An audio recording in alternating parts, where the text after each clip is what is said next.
ఈ మధ్యకాలంలో వచ్చే కేసెస్ ఏవి ఎక్కువగా వస్తుంటాయి, ఏవి ఎక్కువగా మీకు వస్తుంటాయి? అంత చేతులు ఎత్తేసిన కేసులు, సపోజ్ హెల్ప్లెస్ మా దగ్గరికి వస్తాయి. ఇప్పుడు రుమటైడ్ ఆర్థరైటిస్ ఉంటుంది.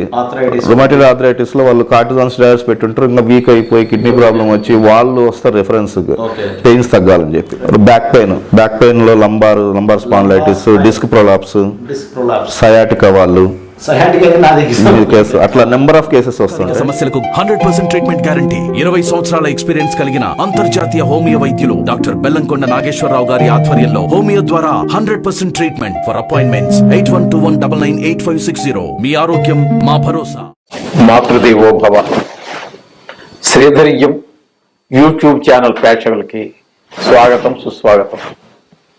ఇప్పుడు మనము 21/1/2024 నుండి 27/1/2024 వరకు వారం రోజుల్లో ఈ గ్రహ గమగతులు ఎలా ఉన్నాయి, వాటి యొక్క ఫలితం ఏ విధంగా ఉంటుంది, ఈ మిథున రాశి వారి గురించి ఇప్పుడు మనం చర్చించుకోబోతున్నాం. ఈ మిథున రాశి వారికి ఈ గ్రహచారం వల్ల ఏ విధమైనటువంటి ఫలితాలు ఉంటాయనేది మనం చర్చించుకోబోతున్నాము. ఇది కేవలం రాశి ఫలితాలు మాత్రమే. ఇది జాతకానికి అనుసంధానం చేసుకోండి. ఇదే ఫైనల్ కాదండి. దాంతో అనుసంధానం చేసుకున్నప్పుడు వచ్చేటటువంటి ఫలితాలే అసలైనటువంటి ఫలితాలు అవుతాయి. అందుచేత ఇందులో ఎక్కువ గ్రహాలు అనుకూలించలేదు అని చెప్పేసి మీరు దీని గురించి కంగారు పడక్కర్లేదు. అలాగే ఎక్కువ గ్రహాలు అనుకూలించాయి అని చెప్పి సంబరపడాల్సిన పని కూడా పెద్దగా ఏమి ఉండదు. వీటికన్నిటికీ మనం చిన్న రెమెడీస్ ఉన్నాయి, అవన్నీ మనం లాస్ట్లో చెప్పుకుందాము. అదేవిధంగా ఇప్పుడు మనం చర్చలోకి వెళ్దాము. మిథున రాశి వారికి చతుర్థంలో కేతు సంచారం జరుగుతోందండి. ఈ కేతు సంచారం అనేటువంటి చతుర్థంలో మనకి శుభ ఫలితాలు, ఏ విధమైనటువంటి శుభ ఫలితాలు ఇవ్వజాలడు కేతు. అక్కడ మనకి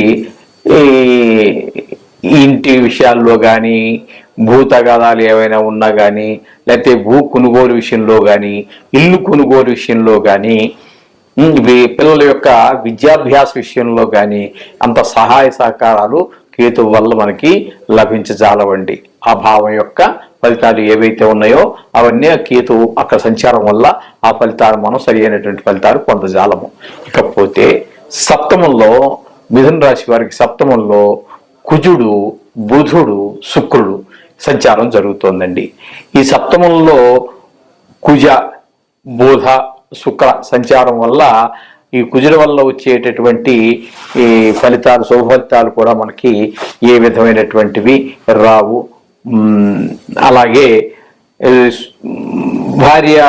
భార్య పిల్లలతోటి కొంచెము కుటుంబ విషయంలో వారితోటి మనకి వారి మాటకి అర్థాలు వేరుగా ఉంటూ ఉంటాయి, మన మాటకి అర్థాలు వేరుగా ఉంటూ ఉంటాయి. చిన్న మాట పొరపచ్చాలు వేరుగా ఉంటాయి. పిల్లవాడు కూడా మనం చెప్పిన దాన్ని అపార్థం చేసుకునేది ఉంటుంది, లేకపోతే పిల్లవాడు ఏదో చెప్తే మనం అపార్థం చేసుకునేటటువంటి విషయాలు కూడా ఉంటూ ఉంటాయి. సప్తమ స్థానం.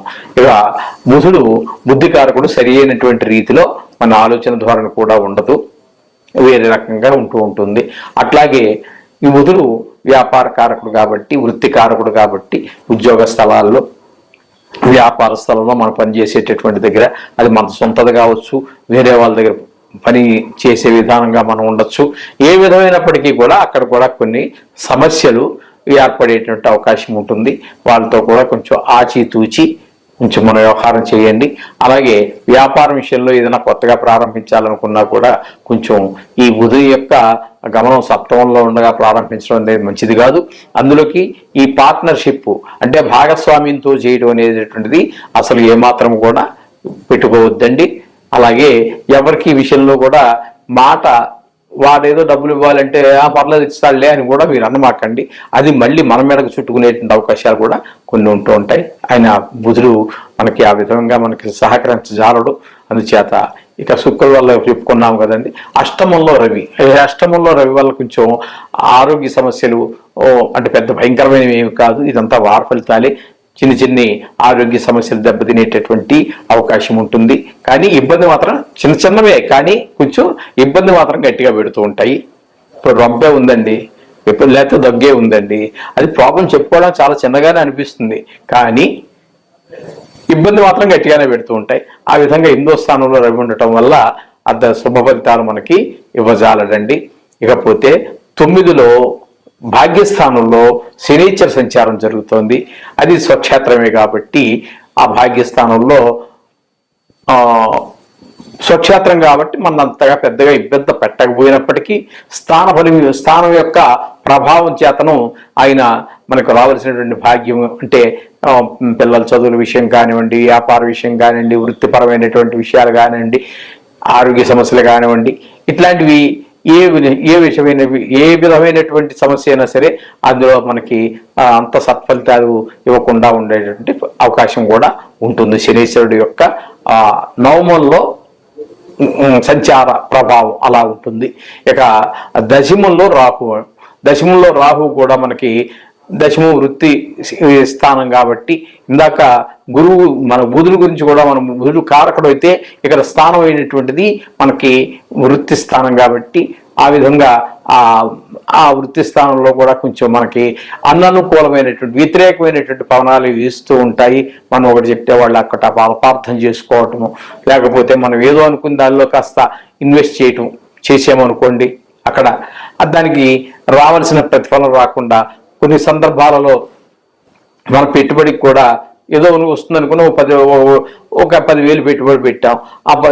షేర్ మార్కెట్టే ఉందనుకోండి సపోజ్, అక్కడ మీరు 10,000 పెడితే దానివల్ల ఏదో ఒక 2-3 వేలు రాకపోతాయని ఆలోచన ఉండొచ్చు. అక్కడ మీకు ఏమవుతుంది అంటే 2-3 వేలు రాకపోగా 2-3 వేల రూపాయలు నష్టం వచ్చేటువంటి పరిస్థితులు కూడా మనకి ఆ దశమ స్థానంలో రాహు ప్రభావం వల్ల జరిగే అవకాశం ఉంటుంది. అంటే షేర్ మార్కెట్ అనే కాదండి, ఏ వ్యాపారంలోనైనా సరే మీరు తగిన పెట్టుబడి పెడితే మీరు పెట్టుబడి కూడా మీకు రావటం అనేటటువంటిది కొన్ని సందర్భాలలో జరగదు, కొన్ని సందర్భాల్లో నష్టం వచ్చేటువంటి కూడా పరిస్థితి కూడా ఉంటూ ఉంటుంది దశమ స్థానంలో. ఇకపోతే ఏకాదశి స్థానంలో గురువు యొక్క ప్రభావం బాగుంటుందండి. సంచారం అక్కడ జరుగుతోంది ఏకాదశి స్థానంలో. అందుచేత ఆయన గురువు వల్ల మీకు ఏంటంటే ఆయన ధనాన్ని కొంచెం లోటు లేకుండానే చూస్తాడు. అలాగే మంచి శుభగ్రహం 11వ స్థానంలో లాభస్థానంలో ఉండటం వల్ల పిల్లల చదువు విషయంలో మిగతా గ్రహాలు అనుకూలించకపోయినా గురుగ్రహం పిల్లల విషయంలో అలాగే ఆరోగ్య విషయంలో మనం ఏవైతే భాగ్యాలుగా భావిస్తూ ఉంటామో పిల్లల చదువే కావచ్చు, ఆరోగ్యం కావచ్చు, తండ్రి గారి ఆరోగ్యం కావచ్చు, మన ఆరోగ్యం కావచ్చు, మన కుటుంబ సభ్యుల ఆరోగ్యం కావచ్చు, రాబడి విషయంలో కూడా ఈ గురువు గారు మనకి అన్ని రకాలుగా కొంచెం సహాయ సహకారాలు అందిస్తూ ఉంటారు. అందుచేత ఇక్కడ మనకి చంద్రుడు గురువు మాత్రమే మనకి పూర్తి సుఫలితాలు ఇస్తూ ఉన్నారు, 2 గ్రహాలు. మనకి ఇక తీసుకున్నట్టయితే ఇక శనీశ్వరుని తీసుకున్నట్టయితే శుభ అశుభ ఫలితాలు 2 ఇస్తూ ఉంటారు. ఆయన స్వక్షేత్రం కాబట్టి కొంత శుభం చూపించినప్పటికీ స్థానం మీకు భాగ్యస్థానం కాబట్టి ఆ స్థాన ప్రభావం వల్ల కొన్ని దుష్పరిణామాలు కూడా ఉంటాయి. శుభాశుభ ఫలితాలు ఇవ్వడానికే సమర్థుడు ఆయన. అందుచేత మీరు గ్రహాలు శుభగ్రహాలు తక్కువగా ఉండటం చేతను, కొంచెం అననుకూలంగా ఉన్నటువంటి గ్రహాలు ఎక్కువగా ఉండటం చేతను కొంచెము ఈ రాశి వారు కూడా మనం చెప్పుకున్నటువంటి అన్ని విషయాల్లో తగినంత జాగ్రత్తలు పాటిస్తూ ఆచితూచి అడుగు వేస్తూ ఆచితూచి ఇన్వెస్ట్ చేస్తూ అంటే పెట్టుబడి పెడుతూ ఆచితూచి మాట్లాడుతూ మాట్లాడాక ఆలోచించడం కాకుండా ఆలోచించిన తర్వాత మాట్లాడుతూ ఈ విధంగా ఎక్కడ ఇరుక్కోకుండా తగు జాగ్రత్తలు తీసుకుంటూ వెళ్ళండి. అలాగే వారాంతంలో మనం ప్రతిరోజు కూడా మనం చక్కగా ఈ నవగ్రహ స్తోత్రాలు చదువుకోండి. వారాంతంలో కానీ ఏదో రోజు సెలవు ఉన్న రోజున మీరు గుడికి వెళ్ళండి, ఆ నవగ్రహాలకు ప్రదర్శన చేయండి. అలాగే కేవలం ఇదే కాకుండా మీ రోజు పూజించేటటువంటి నిత్య పూజ ఏదైతే ఉందో తప్పకుండా మీ అందరి దేవుళ్ళని ప్రార్థించుకోండి, పూజించుకోండి. చక్కటి ఫలితాలు మీకు వస్తాయి. దీని గురించి కంగారు పడిపోక్కర్లేదు. ఎక్కువ గ్రహాలు అనుకూల ఫలితాలు ఇస్తున్నాయని కంగారు పడక్కర్లేదు. తక్కువ గ్రహాలు మనకి సహకరిస్తున్నాయి అని చెప్పేసి బేజారు పడాల్సిన పని కూడా ఏమి లేదు. అందుచేత చక్కటి ఫలితాలు చాలా తక్కువ కాలం, వారం రోజులంటే మీరు ఇలా కళ్ళు తెరిచి 4 రోజులు ఇట్ట అయ్యేటప్పటికి వారం అయిపోయినట్టు అనిపిస్తుంటుంది. అందుచేత జాతక రీత్యా అయినటువంటిది అయితే మనం ఆ విషయాల్లో చాలా శ్రద్ధలు తీసుకోవాల్సి ఉంటుంది. ఎందుకంటే ఒక్కొక్క గ్రహం కొన్ని సంవత్సరాల పాటు ఉంటూ ఉంటుంది. శుక్రగ్రహం అనేటువంటి 20 సంవత్సరాలు, శనీశ్వరుడు అయితే 19 సంవత్సరాలు, రాహుగ్రహం అయితే 18 సంవత్సరాలు, బుధగ్రహం అయితే 17 సంవత్సరాలు, ఇలా సుదీర్ఘకాలంగా ఉంటూ ఉంటాయి. కాబట్టి మనము ఆయా పీరియడ్లో తగిన జాగ్రత్తలు అవి చాలా కొంచెం గట్టిగా తీసుకోవాల్సి ఉంటుంది. వాటి గురించి గట్టిగా ప్రయత్నాలే చేయవలసి ఉంటుంది. వారం రోజులు ఎంతలో తిరిగి రావాలి, ఎంతలో తిరిగి వెళ్ళాలి.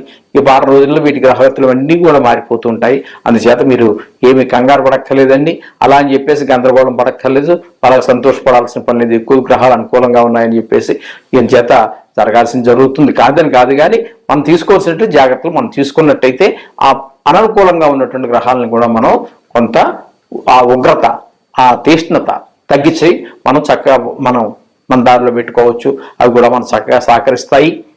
అందుచేత ఇన్ని చెప్పినటువంటి పరిష్కారాలు పాటిస్తూ మీరంతా తగిన జాగ్రత్తలు తీసుకున్నట్టయితే మీ అన్ని శుభాలు జరుగుతాయి. శుభం భూయాత్.